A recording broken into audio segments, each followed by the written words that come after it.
Hello friends, welcome to my channel. This is C Mahadev Bhansali और आज हम डिस्कस करने वाले हैं how to file ITR-1। ITR-1 salaried employees और ऐसे इंडिविजुअल्स के लिए एप्लीकेबल है जिनकी इनकम सैलरी से होती है या जिनके अदर सोर्सेज की इनकम भी है साथ में, और या एक हाउस प्रॉपर्टी की इनकम भी है। तो वो लोग अपना ITR फाइल करते वक्त ITR-1 सेलेक्ट करके फाइल कर सकते हैं और ये अभी ऑलरेडी इनकम टैक्स इंडिया की वेबसाइट पे होस्ट हो चुका है।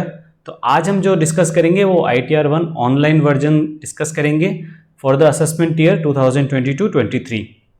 तो ITR-1 कैसे फाइल करना है, क्या क्या स्टेप्स फॉलो करने हैं, इनकम टैक्स की वेबसाइट पे जाना है। और सबसे पहले हमें होम पेज पे दो ऑप्शन दिखाई दे रहे हैं, लॉगिन या रजिस्टर। अगर आपने अभी तक रजिस्टर नहीं करा है अपने पैन कार्ड से, पहली बार अगर आप फाइल कर रहे हैं अपना इनकम टैक्स ITR, तो आपको रजिस्टर ऑप्शन सेलेक्ट करना पड़ेगा। रजिस्टर ऑप्शन सेलेक्ट करने के बाद में आप होम पेज पे आप पहुंचेंगे रजिस्टर पेज पे, जहां पर आपको एज ए टैक्स पेयर अपने आप को रजिस्टर करना है। टैक्स पेयर वाले ऑप्शन में आप अपना पैन नंबर डालेंगे। पैन नंबर डालने के बाद आप कंटिन्यू करेंगे और अपना पासवर्ड सेट करेंगे तथा बाकी डिटेल्स फिल करेंगे, तो आप इसमें रजिस्टर हो जाएंगे। एक बार आप इनकम टैक्स इंडिया की वेबसाइट पे रजिस्टर हो जाते हैं तो उसके बाद में आप ITR फाइल करने के प्रोसेस को आगे बढ़ाते हैं। उसके लिए फिर से हम होम पेज पे जाएंगे। होम पेज पे जाके हम लॉगिन ऑप्शन सेलेक्ट करेंगे। जैसे हम लॉगिन ऑप्शन सेलेक्ट करेंगे तो हमें अपना पैन नंबर डालना है। पैन नंबर डालने के बाद में हमने जो पासवर्ड चूज किया है वो पासवर्ड सेलेक्ट करेंगे और कंटिन्यू करेंगे। तो यहाँ से हम लॉगिन पेज से लॉगिन कर रहे हैं। लॉगिन करने के बाद में हमारे पास में मेन होम पेज में डैशबोर्ड खुलेगा।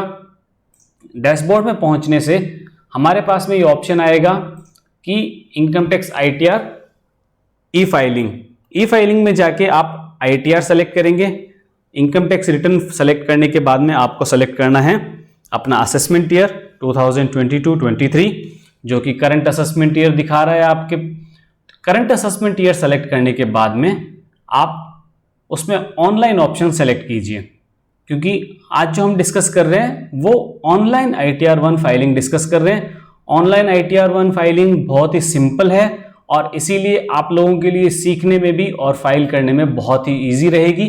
तो हम जो स्टेप्स फॉलो करेंगे वो ITR-1 का ऑनलाइन प्रोसेस देखते हैं आज। तो ऑनलाइन सेलेक्ट करने के बाद में नेक्स्ट स्टेप पे आप जाएंगे और सेलेक्ट करेंगे ITR-1। ITR-1 सेलेक्ट करने के बाद में आप पहुंचेंगे ITR-1 के डैशबोर्ड पेज पे, जहां पर हमें सबसे पहले जो बेसिक रिक्वायरमेंट है, डॉक्यूमेंट्स जो स्टार्ट करने के लिए हमें जरूरत पड़ेगी, वो उसकी एक लिस्ट दी हुई है यहाँ पर। तो हमें ये देखना है कि क्या हमने वो पहले से वो डॉक्यूमेंट्स अपने रेडी कर रखे हैं। अगर आपके पास ये डॉक्यूमेंट्स रेडी नहीं हैं तो पहले आप अपने ये डॉक्यूमेंट्स को रेडी कर लीजिए ताकि आप ITR-1 की फाइलिंग प्रोसेस को स्टार्ट कर सकें। जैसे ही आप इन डॉक्यूमेंट्स को रेडी कर लेते हैं उसके बाद में हम नेक्स्ट प्रोसेस पे, नेक्स्ट स्टेप पे बढ़ सकते हैं। नेक्स्ट स्टेप से जाने से पहले आपको अपनी इनकम कंप्यूट करनी है, फॉर्म 16 रेडी रखना है, अपने LIC वगैरह के जो भी आपके पास डॉक्यूमेंट्स हैं वो रेडी रखने हैं और अपने जो भी डिडक्शंस हैं वो आपको रेडी रखने हैं। जैसे ये इंफॉर्मेशन आपकी अवेलेबल हो जाती है उसके बाद में हम नेक्स्ट स्टेप पे बढ़ जाएंगे। नेक्स्ट स्टेप में क्या है, आपको कुछ क्वेश्चंस पूछे हैं, हमें उनमें से आंसर देना है कि जो हम रिटर्न फाइल कर रहे हैं वो क्या हमारी बेसिक एग्जम्पशन लिमिट क्रॉस कर रही है इसलिए फाइल कर रहे हैं, या हम 7th प्रोविजो ऑफ सेक्शन 139(1) के अंडर में फाइल कर रहे हैं। तो 7th प्रोविजो क्या कहता है एक्चुअली हम वो भी देख लेते हैं। आजकल ये मैंडेटरी सेक्शन है। मैंडेटरी सेक्शन में ये कहा गया है कि अगर आपने 1 करोड़ या उससे ज्यादा अगर आपने डिपॉजिट किया है या फिर आपने एक्सपेंडिचर किया है 2 लाख या उससे ज्यादा फॉरेन ट्रेवल पर, या आपने 1 लाख से ज्यादा इलेक्ट्रिसिटी बिल के पे किए हैं, तो अगर आपने इनमें से किसी सेक्शन में या इनमें से किसी क्लोज के अंदर अगर आप आईटीआर फाइल कर रहे हैं तो सेलेक्ट करेंगे, अदरवाइज अगर आपकी बेसिक एग्जाम्पशन लिमिट क्रॉस कर रही है तो हम पहला ऑप्शन सेलेक्ट करेंगे, और अगर हमारे कोई और अदर रीजन है तो हम अदर सेलेक्ट करेंगे। हम यहां पर पहला ऑप्शन सेलेक्ट कर रहे हैं क्योंकि हमारी टैक्सेबल इनकम क्रॉस कर रही है, तो हम टैक्सेबल इनकम हायर होने से जो हमारी टैक्स आईटीआर फाइल करने की हमारी लायबिलिटी आती है हम उसको चूज करते हैं। ठीक है, तो इसको चूज करने के बाद में हम पहुंचते हैं इस पेज पे। यहां पर है वैलिडेट रिटर्न। सबसे पहले personal information, gross total income, ऐसे हम वन बाय वन जाए। तो पर्सनल इंफॉर्मेशन हम फाइल करते हैं। पर्सनल इंफॉर्मेशन के अंदर आपको बहुत सारे डिटेल्स जो हैं वो प्रीफिल्ड आएंगी, आपको केवल उसमें से चेक कर सकते हैं। अगर आपको किसी चीज को एडिट करना है, जैसे कि आधार नंबर, देखिए एडिट ऑप्शन आ रहा है, कॉन्टेक्ट डिटेल्स एडिट ऑप्शन आ रहा है, आपके उसमें सेक्शन जो एप्लीकेबल है 139(1) रिटर्न फाइल ऑन और बिफोर ड्यू डेट हम सेलेक्ट करेंगे। नेचर ऑफ एम्प्लॉयमेंट, अगर आप सैलरी इनकम फाइल कर रहे हैं हम, तो अगर आप स्टेट गवर्नमेंट है, state government, central government, public sector unit, या जो आपके लिए एप्लीकेबल होगा उसको सेलेक्ट करना है। सेलेक्ट करने के बाद में आप यहां से नीचे जाएंगे। अगर आप न्यू टैक्स रिजाइम सेलेक्ट करना चाहते हैं, चूज करना चाहते हैं, तो आपको यहां पर उसको रिप्लाई देना है यस या नो। न्यू टैक्स रिजाइम एक ऑप्शन है आपके टैक्सेबिलिटी के लिए, टैक्स रेट एप्लीकेबल होने के लिए, तो यहां पर आपको वो ऑप्शन सेलेक्ट करना है। नीचे आपकी बैंक डिटेल्स हैं, आपके जो भी बैंक अकाउंट डिटेल्स हैं वो आपको यहां पर अपडेट करने हैं। अगर कोई नहीं आ रहा है, जो बैंक डिटेल आपके अपडेटेड नहीं है, तो आप यहां पर ऐड अनदर करके अपना बैंक डिटेल ऐड कर सकते हैं। ये फर्स्ट आपकी कॉन्टेक्ट डिटेल्स अपडेट होने के बाद में आप यहां पर क्लिक करेंगे कंफर्म, और इससे आप पहुंच जाएंगे नेक्स्ट पेज पर। नेक्स्ट स्टेप पर जाने से पहले आपको मेक श्योर करना है कि आपने यहां पर सारी इंफॉर्मेशन करेक्टली फिल करी है या कंफर्म करी है। तो जैसे हम कंफर्म करेंगे, हम इसमें नेक्स्ट ऑप्शन पे चले जाएंगे, gross total income. Gross total income में हमें जो सबसे पहले फाइल करनी है, डिटेल्स फिल करनी है, वो है सैलरी से रिलेटेड। तो सैलरी टैक्स इनकम में हमारी जो सैलरी एग्जम्पशंस हैं, हमें पहले वो फाइल करने हैं। अगर हमारे कोई भी एग्जम्पशंस मिल रहे हैं, जैसे कि कॉस्ट ऑफ ट्रेवल के लिए LTA, special compensatory allowance, HRA और एनी अदर एग्जम्पशन, तो यहां पर हम उनमें से जो भी एग्जम्पशन हमारे लिए एप्लीकेबल हैं, हम उनको सेलेक्ट करके यहां पर उनकी डिटेल फिल करेंगे। अगर आपके लिए एलटीए या एचआरए का कोई ऑप्शन आपके लिए एप्लीकेबल है, तो आप उसको यहां पर फिल कर सकते हो।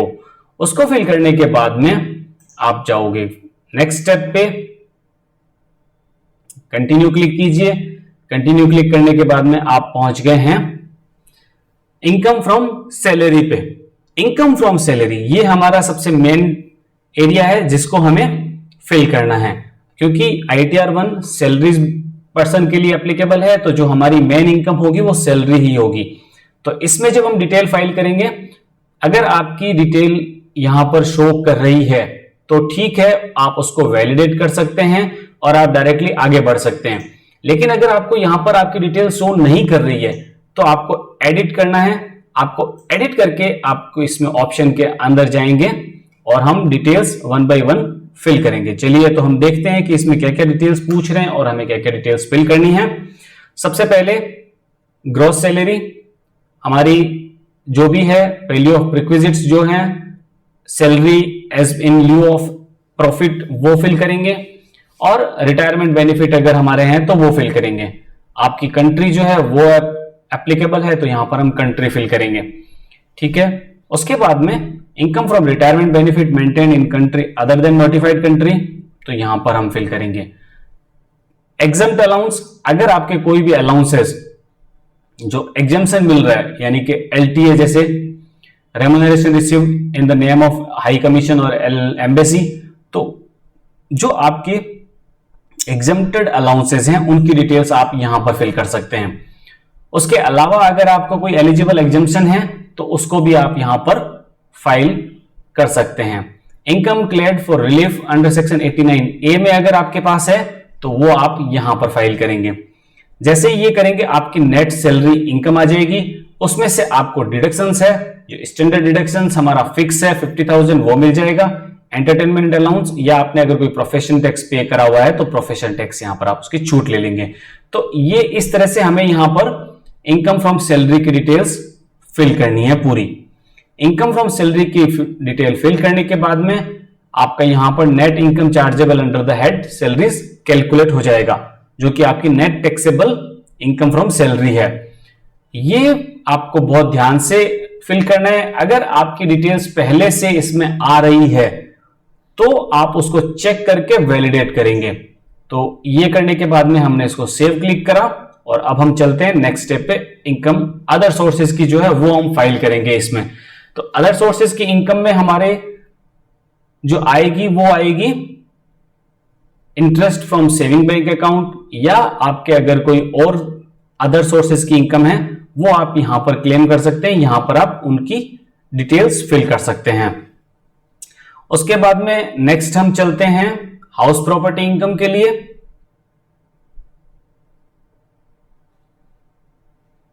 तो हाउस प्रॉपर्टी इनकम में आपको अगर आपके एक हाउस प्रॉपर्टी है जिसपे अगर आपका रेंटल इनकम कोई आपको रिसीव हो रहा है तो वो आप यहां पर दिखा सकते हैं। उसमें आपको दिखाना है लेट आउट प्रॉपर्टी की ग्रॉस रेंट रिसीव्ड, टैक्सेस पे टू लोकल अथॉरिटीज और 30% ऑफ एनुअल वैल्यू डिडक्शंस मिल जाएगा। उसके अलावा अगर आपका कोई इंटरेस्ट है, बोरोड कैपिटल है, अगर आपका लोन है, होम लोन चल रहा है या अरियर्स है कोई, तो वो आप यहां पर बेनिफिट ले सकते हैं।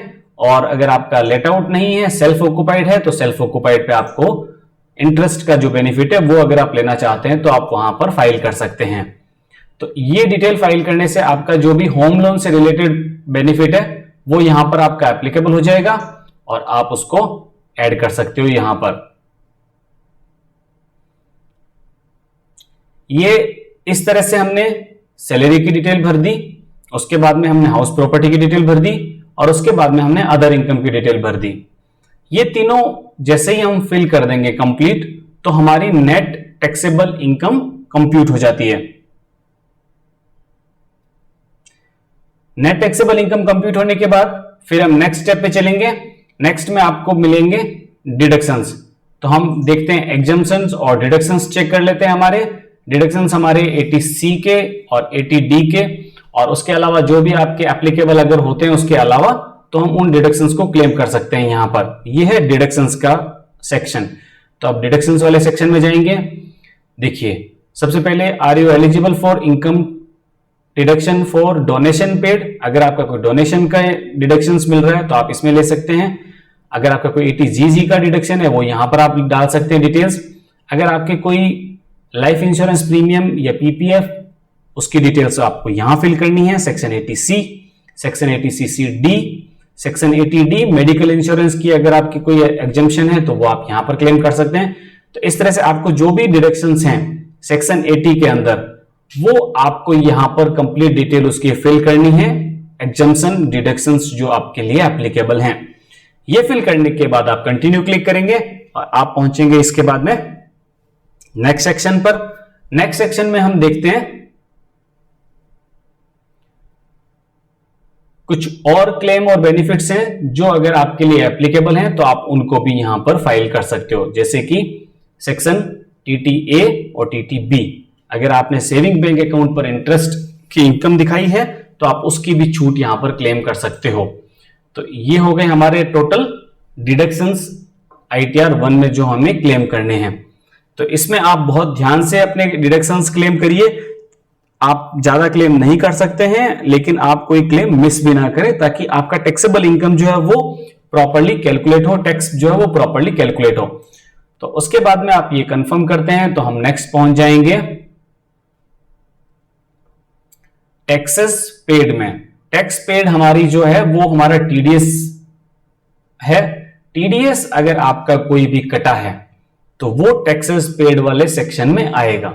यहां पर आपके TDS कई तरह के हो सकते हैं। TDS at source on salary income, आपका अदर देन सैलरी यानी कि अदर सोर्सेस की इनकम अगर आप उस पर कोई TDS कटा है तो, या आपके कोई TCS या और अगर कोई और तरह का टैक्स डिडक्शन है वो यहां पर रिफ्लेक्ट करेगा। अगर रिफ्लेक्ट नहीं कर रहा है तो आप उसको मैन्युअली फिट करेंगे।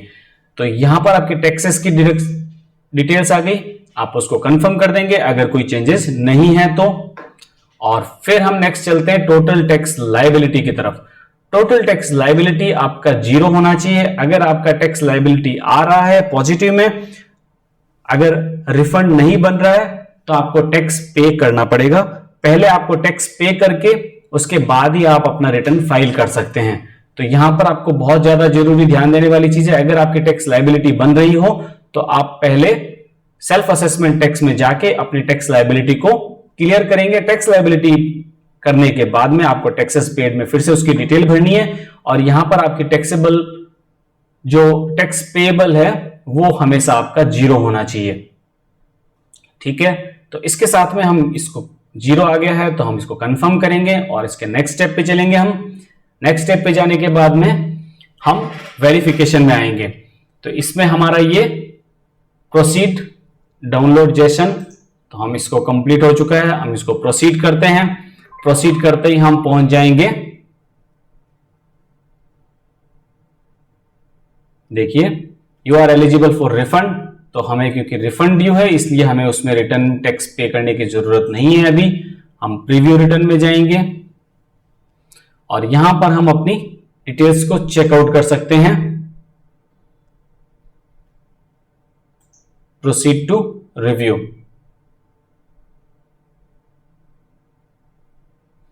प्रोसीड टू रिव्यू में हमारी सारी डिटेल्स यहां पर विजिबल होंगी। हम उनको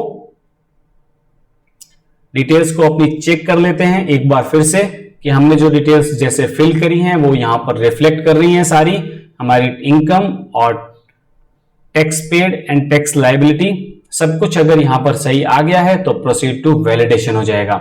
प्रोसीड टू वैलिडेशन हमारा लास्ट स्टेप है जहां पर हमारे पास एक ओटीपी जनरेट करना है हमें और ओटीपी जनरेट करके हम आईटीआर फाइल कर सकते हैं। तो ये देखिए वैलिडेशन सक्सेसफुल हो चुका है। वैलिडेशन सक्सेसफुल होने के बाद में हम proceed for verify your return and हम फाइल हो जाएगा हमारा रिटर्न। तो अब ये फाइल करने से पहले आपने सब कुछ अगर चेक कर लिया है तो आप यहां पर next step proceed for verification और आप इसको फाइल कर सकते हैं। ये इस तरह से हमारा ITR 1 का कंप्लीट प्रोसेस कंप्लीट हो जाता है। होप आपको ये समझ आ गया है प्रॉपरली और अब आप अपना ITR फाइल करने में खुद सक्सेसफुली कर सकते हैं और इसको स्टेप्स को आपको बहुत ही हेल्पफुल रही होगी, मददगार रही होगी। अगर आपको ये वीडियो पसंद आया है तो प्लीज लाइक कीजिए। अगर आपने अभी तक मेरे चैनल को सब्सक्राइब नहीं किया है तो चैनल को सब्सक्राइब कीजिए और ऐसे ही इंपॉर्टेंट इंफॉर्मेशन आपके लिए लाता रहूं उसके लिए आप प्लीज लाइक और सब्सक्राइब जरूर कीजिए। Thank you, bye.